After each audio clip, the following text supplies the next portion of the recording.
RSK Music. Daddy, ukamatalie, bigamyetike, yo, Drewmas. Drewmas, you are only one. Drewmas, muri number one. Amatangu, kuzatenda uroi. Drewmas media, anovenda basa muroi. Chipunza vamapite, kuti from Bridge to Garoi. Vanesiva Drewmas, pasara voi Drewmas. Kuvara matavirera inyadzisa, nekuda kweDrewmas irakudadisa. Ona kana Thompsonera vakaisa, handizi kumbonyepa enda unotarisa. Say Drewmas, you are only one. Drewmas, muri number one. Amatangu, kuzatenda uroi. Drewmas media, anovenda basa muroi. Chipunze vamapite, from Bridge to Garoi. Vanesiva Drewmas, pasara veDrewmas. Vandikanganezva vakaita nanasi, vanokoshesa magamba ese imimanzi. Pamatambire vakaita zvitafu, vakatenga zvese kusvika pachikafu. No one of them Drewmas, you are only one. Drewmas, muri number one. Amatangu, kuzatenda uroi. Drewmas media, anovenda basa muroi. Chipunza vamapite, kuti from Bridge to Garoi. Vanesiva Drewmas, pasara veDrewmas. Kuvara matavirera inyadzisa, nekuda kweDrewmas irakudadisa. Ona kana Thompsonera vakaisa.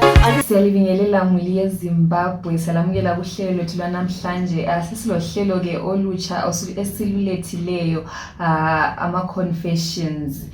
Lapho ke elizabe lisithumela khona indaba zenu, nxa ulokunzima owahlangana labo empilweni, okumnandi, okuhle, ongabufisa ukuthi ube usabelana lapho labeDrewmas media. Yilo ke leli ithuba, yilo ke uhlelo esiliphathele lona lwama-confessions. Labe lisithumezela ke ama-videos, uchasisa nje into ezinzima owahlangana lazo.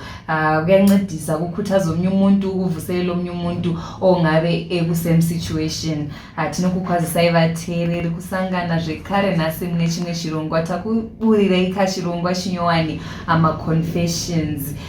Kana muine zvakaoma zvamakambosangana nazvo muupenyu zvakanaka, munokwanisa kakutisendera mavideos enyu, muchitiudza zvamakasangana nazvo. Zvinokwanisa kakubatsira mumwe munhu dzimwe nguva anenge ari mukati medambudziko rakafanana nairori. Zvinogona kumutsiridza mumwe munhu, zvinogona kukurudzira imwe hama. Saka munokwanisa kuva muchititumira mavideos enyu. Kana muchida kuti tikuvharei zviso zvenyu, muchida kuti musazikanwe, zvinotenderwa zvekare, tinenge tichivhara zviso zvenyu. Muzuva ranhasi tichatanga nemuimbi anonzi Ngara, achititsanangurirawo rwendo rwake muupenyu hwake, zvaakasangana nazvo zvairema, zvairwadza, nekuti akazvikunda sei. Namhlanje ke silo Ngara kuhlelo lwethu lwanamhlanje. Uzabe sichasisela ahlangana lakho empilweni, okwakunzima, okwakuhamba kahle, esichasisela njalo ukuthi wakunqoba kanjani. Njengansuku zonke balalele emakhaya sayalikhuthaza ukubana lisubscribe to YouTube channel yethu eDrewmas media. Drewmas media, taking you to another level. Elami igama ningoThaliwana Shekhuthama uMandlovu wenu ospecial. Ngara, apinda mdari. Mr. Faith, apinda mdari. Dr. Tawan, apinda mdari. Zarura dariro dipinde. Ngara, ndichizvarwa cheZimbabwe, a son of the soil, currently staying ku United Kingdom. Inini kwandinobva neupenyu kwakaoma, nokuti kana paina anofunga kuti zvake zvakaoma, zvangu zvakatonyanya kuoma. Inini ndandiri munhu ane, unoziva, kana paine chainzi chidhakwa, tinoona zvidhakwa, tiri kuona munhu chidhakwa. Ndaive ndiri chidhakwa chepamusoro-soro. Ndaidhakwa, ndaihudzatsa, ndaivatako. to the extent yekuti nini ndaigona ndairara kubhawa ndouya kuseni kuchikoro kwandaiticha pamwe pacho nekuti ndaiticha nahead ticha hainwa futi tainwa tesi tichimbodhengurana pabhengi tichiwisirana kune mudhara anga ari kuma-60 years old ini ndiri mwana mudiki. Ndanga ndiri pfambi epamusoro-soro ndiita inini ndichita zvemadzimai pese ini handitomboziva ndakandana nemadzimai mangani in my lifetime. I was a womanizer. Madrugs zvomunoti madrugs takazviputa inini kunana Southampton police station kuyo ndakatorara muchitotsi kuyo. Zvinhu zvakawanda zvotakaita even tiri kushanda pafeko nemashamwari yangu tichibva ipopaye tichienda kunana Mhondoro amene Mhondoro kana Mubaira pajunction ndakapotsa ndaurayiwa ipopaye ndadanana nemukadzi wemunhu. So unoona zvinhu zvatakaita muupenyu chaizvo kuzvifunga chaizvo zvinotyisa. Ndeyiko kwana Mutoko kwana nyadire kwesoko yange ringori vakadzi chete ini ndaitori pacollege but ndaigonowanikwa pacollege one day a week ndichienda ndichingotenderera ndichitsvaga madzimai chete everywhere. Basa rangu rainge ndaisemesa upenyu hwangu hwaisemesa nekuti handina chandakanga ndichinyatsoziva chandakanangana nacho.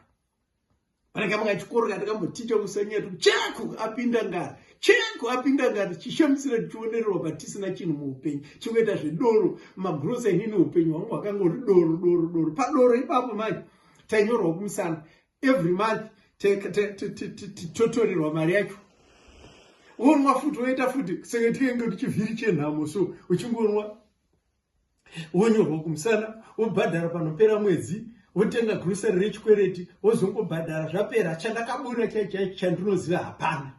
I don't remember chandakaachiva mazuva andakanga ndiri kuita zvevakadzi nekunwa. Asi ndakazosangana naIshe Jesu ndoda kutenda mudzimai wangu because mudzimai wangu was strong for me. She was strong in her faith. Uye achindinamatira mazuva ose kuti Mwari vandisunungurewo vandirangarirewo.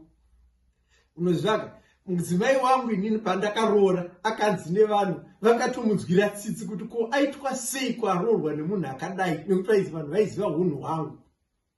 Pamusoro paso ndaitorombe futi because handina chandaibata chaibatika chakadai panga pasina. Ndichibva ipapapa ndakaita imwe nguva yekuti inini ndakazomboreflecta pati ndinosvika kupi nekalife kandiri kungoraramaka ngoti madzimai doro chino nechino madrugs chino nechino ndobva ndangoti ninika ndakudzokera kuchechi. Saka ndakudonamata paipai chimwe musi ndangoti shoko rakarohwa zvitokwadi rakarohwa zvine simba. Ndibva ndanyatsoona myself ndichinyatsoona kuti panapa ndakarasika zvechokwadi chibva ndatendeuka. Hangoitwawo ndakatendeuka ndichibva ndangoti siya zvese zvivi zvangu ina handichada zvivi ndakuna kuita upenyu hutsva. Endo zvechokwadi life yangu yakachinja. Ndakatanga kuita zvinhu zvinobatika ndakatoona ndichitanga kutoita zvinhu kutotanga kutoti tumari tototengawo hembe dzakanaka tototengerawo vana totochengeta vabereki takutonzwa kutotengawo dzimba takutotengawo zvino akutonzwa kutogona kutenga motikati zvinhu zvatochinja kalife kakutodi katonaka. Saka zvinoita Mwari manje kana wabuda Mwari paipai life futi inenge yakutanga kuita kuita nani nekuti mari haichisiri kungoraswa yakushanda zvinhu zvine musoro.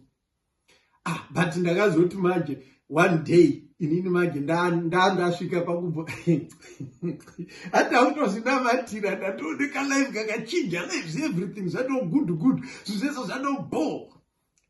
Ndakangosangana nemumwe mukadzi so ndobva ndangobva ndadyira ndarasika mweya rekudhara chibva ndangotidzokera vanoti gede mwana zvikadzi gede chibva ndanzi kose kutogara kupi wati ndatoimbirwa paipe musingurumana nditoona vana vake tuchichi wozombouya padheni wozoketa apaipe ndakutotanga chiwande naadzimai futi zimweri yaratanga. Saka pandasvika padheni paipai ndo pakazi ndatambirwa paipai nezikisi rimwe riri pamusoro ndobva ndatambirwa paipai nepundikirwa zvinonakidza ndaona ndiri mudenga rechinomo.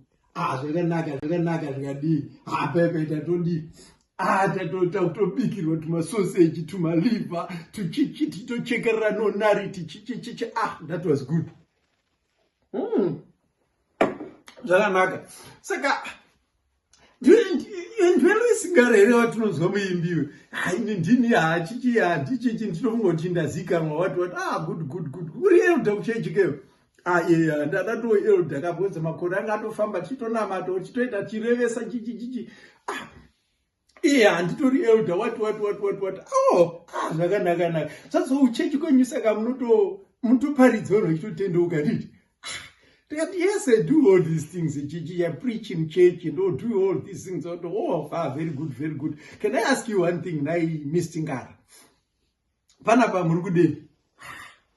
Tava nditede tutodanana chichi ndatofambira chichimwe handisi kubvunza because ndopenga ndada kuziva zvangu ngocheka ngoti ndazoti muri eredha chichi unoenda kuchechi chichi handitonamate chichichi ndotoitawo zvangu zvemubhawa nditori chipfeve and everything. Imimi hati mutori vanhu vari boiling ndimune muchitoparidza dzokai kwandiri chichi makaneta makaremerwa watinoti saka panapa imimi mungatondishandurawo here upenyu hwangu hwakaipa mungatondiitisewo hwakanaka ndinotokupari ndingambotadza kudaro nei zvanzi but hamusi makatoremerwawo here Mr. Ngara because tiri kuona nge mune mutoro muda kutoturwawo mitoro muri kutotambudzikawo nemutoro yenyu pepe ndakutoisa zvakutondiremera pepe ndakutoshaya kuti kumaji saka zviri kufamba sei panapa ini ndatofamba nesauti homwe tichitoziva ndichanduma handiti but nditoona pepe zvikadonza saka ndimunosvibisa chechi keni tikati wadhumini kana uchiti ndimunosvibisa chechi chichi sikazi andofambira zvechifambiri panapa hati une mudzimai here kumba iweyo mudzimai wako anotonzi chakati munoti makamira makadai dai tadedza mukuru wenyu wekuchechi iweyo unobvuma here kuti zvauri kuita zvakanaka ndikati amai asi kuri kuti wakuitireko zvisina basa chichichichi ndambotofunga kuti akangotidi ari kutotamba zvikanzi handisi kutamba ende handisi kutoseka ende kana mati muri kunamata namatai ende kana mati muri kuita zvenyika itai zvenyika ende ndakumudzimai wako ndakukudzidzisa kuti kune munofanira kuti muti munamate mude madzimai enyu kwete kugoda zvese and I don't like munhu anopretenda kuda Mwari imi muchiziva kuti muri vanhu vakaipa sabuda mumba mangu ndatofunga kuti joku pepe ndabatwa manje ndabatwa bhachi panapa nepanapa ndasandudzirwa kudai zoti buda mumba mangu pamuna ndafamba nebhaibheri rangu ndadonha ndichifunga kuti ndisina kuzviona ndabuda pepe ndatodyera zvanzi chibhaibheri changu ichi chipotserwa kwakadaroko zisikanzi siyana nechihure siyana nechifambi zimbwa remunhu saka munoziva from that day manje unoziva pandakabuda ipapo ndichirangarira ndichitarisa kuti saka ndo zvandaiti kunamatawo here izvi saka kana ndichinzwai nemunhu wemunyika ndichinzwai nepfambi saka chandoti kunamata chii then ndo pandakatanga kutendeuka again pakurwendo tinopunzika tichimuka tichishambira tichipunzika tichimuka hatisati tachibata ndoda kudzidzisa mumwe munhu wani kuti zviri possible kuti unogona ngochinamata asi ugorasika again zviri possible kuti munhu unogona kuita zvemadrugs zviri possible kuti unogona ngori kuita zvehwahwa uchitotadza kuti uzive kuti ungahuregere sei zviri possible kuti utadze kuziva kuti murume wangu achachinjawo here kana kuti mukadzi wangu achachinjawo Mwari vakatondichinja vakatondishandura mapfekero andakanga ndichiita neye zvino zvasiyana maonero andaita mafungiro andaita naye zvino zvasiyana zvandakuitira mhuri yangu nezvandakanga ndichiita then zvasiyana vadzimai vangu ezvinezvi ndakuvaita value ndamunhu ndachisikwa chitsva kuna Mwari kudenga anoshandura vanhu. I wanted to change but I could not change until God changed me. Anoshandura vanhu ndiMwari. Choka chirongwa chatakuunzirai vateereri, farirai chirongwa maconfessions ngauye. Ndinoziva kwamuri ikoko mese mumwe nemumwe wenyu ane zvakambosangana nazvo azvimboshayi. Kuchiro neni chakuisirai yangu confession ndichikuudzai zvandakasangana nazvo zvinorema. Jabulira nini uhlelo lwethu amaconfessions balale makaya nyakwazi nje omunye nomunye wenu kukhona akahlangana lapho empilweni akuswelakali kukhona lisithumela ama-confessions enyu njengansuku zonke asiyalikhuthaza ubani subscribe to YouTube channel yethu Drewmas Media taking you to another level. Thadiwa nashe kuthama lisale.